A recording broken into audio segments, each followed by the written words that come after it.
Hey, what's going on, guys? Welcome back to the GM. It is your guy, Boulanger. Up next, should Lamar Jackson sign with an agent? Let's talk. I ran across this article posted on CBS Sports that talked about how agents were talking about how Lamar Jackson should approach, how he should navigate his next contract, right? Now, in truth, Lamar Jackson is 2 contracts in. Of course, his rookie deal, and then, of course, his big contract that he signed a couple of seasons ago, 5 for $260, right? And in this article, the agents are speaking of, I think it's a couple of agents that are talking in this narrative, and they're talking about how he probably left money on the table, maybe with some incentives that he didn't have included, maybe with some endorsements, which he has not been able to negotiate.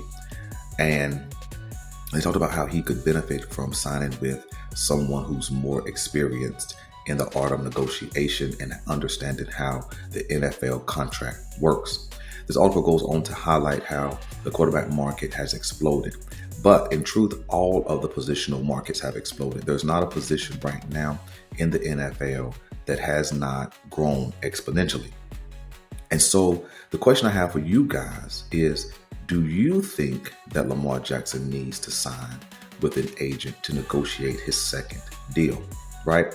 In this article, it also talked about how the Baltimore Ravens knew that Lamar Jackson was underpaid and how, although he has 3 years left on his deal, his contract explodes to over $70 million the next 2 seasons, and then he's a free agent in 2028. The article speaks to how the Baltimore Ravens know that they have a good deal, right? And how they should really be okay with it because paying Lamar Jackson what he's really worth would be exponentially higher than what his current contract is. So let's get into that really quick. I won't keep you guys long, but paying Lamar Jackson what he's really worth, what would that be? Would it be 60 million? Would it be 70 million? Would it be 80 million? Right? Those numbers sound ridiculous. They sound so astronomical that no NFL team could pay that. You're right. But there's going to be one day at some point where somebody is going to be making 60 million on the regular at the quarterback position. There's going to be somebody who touches the $70 million mark. And as the salary cap keeps going up, somebody at some point is going to touch the $80 million mark. Now, in truth, there's no quarterback plan right now that's going to get to that $80 million per year number. But at some point, if football lasts long enough, somebody will hit that. But let's come back and talk about Lamar Jackson. Well, when you look around the league at all the top quarterbacks, right? From where he signed a couple of seasons ago to where he is now, he's probably ranked number 7 to 10. I'm not exactly sure, but he should fall between that 7th spot and that 10th spot as far as APY, average per year, right? At about $52 million per year.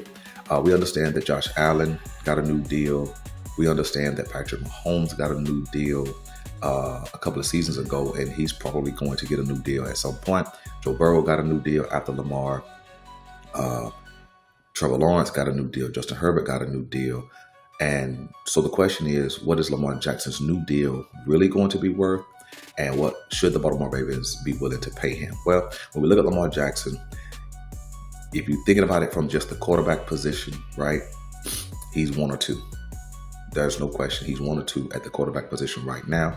And you have to consider he's the best overall player in the entire NFL. So what is that worth? Well, that sounds like it's at least worth above where Josh Allen is. And then when you look at his other dynamics of him playing the quarterback position, he's probably a top 15 running back. Although he's not a running back, his production in the running game would probably slot him in a top 15 position. So what are the top 15 running back wage earners? Well, the top wage earners at the running back position range between $15 to $20 million, right? And if you average it all together and come out with a number, you're probably going to come out with about $7 to $9 million, right? Between the top 15 wage earners.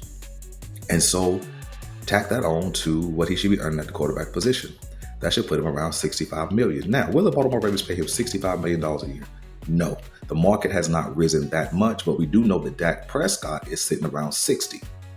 So will the Baltimore Ravens give Lamar Jackson a new extension that taps him in at the Dak Prescott number, which would put him at a number that's way more than Josh Allen? Or will they give him the Josh Allen APY, but give him more guaranteed? Either way, being the top player in the league, top 2 quarterback in the league and a top 15 running back absolutely puts him at top contention for the highest wage earner in league history. What do you guys think? Should Lamar Jackson sign with an agent to negotiate this new deal? Or should he keep doing what has already worked for him and keep running his business like he's ran his business? My opinion, don't change it if it's working, right? They've already negotiated 2 deals. When all of sports media, some of the Ravens fan base, and some of the other fans from other teams said that there's no way he's going to get it done. I think this time around, a new deal for Lamar Jackson should go a lot easier.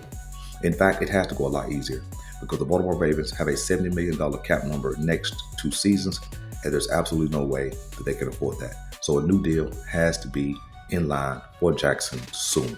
So let me know what you guys think. What's his number? What he's worth? And should he sign with an agent? I'm your guy, Lamar. I'll see you in the next video, and I'm out.